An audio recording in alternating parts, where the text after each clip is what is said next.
Pre vyššie dobro. Chcem len rýchlo pogratulovať pani Zuzane Čaputovej k víťazstvu v prezidentských voľbách 2019.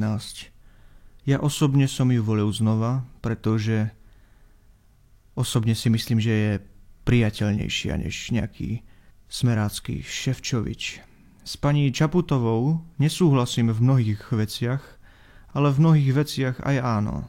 A vyberať si medzi extrémami, smeráckým Šefčovičom a pani Čaputovou, ktorá presadzuje viac menej podobné názory ako ja, vybrať si bolo veľmi jednoduché pre mňa.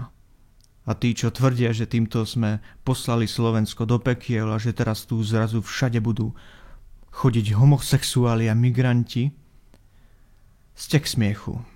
Ak si teda nerobíte srandu a myslíte to vážne, tak je veľmi desivé, že takíto ľudia majú právo voliť.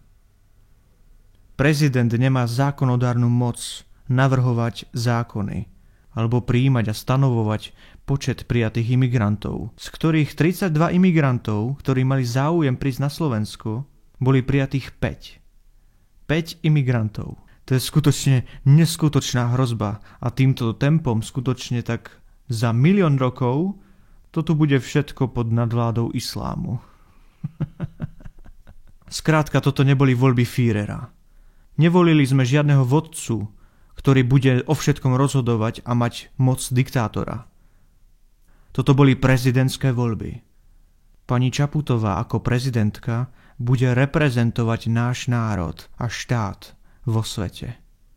A bude menovať ľudí do funkcií sudcov, ktorí budú rozhodovať o vine či nevine.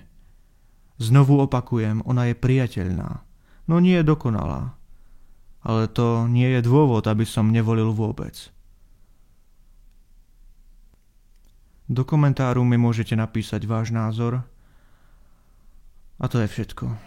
Pre vyššie dobro.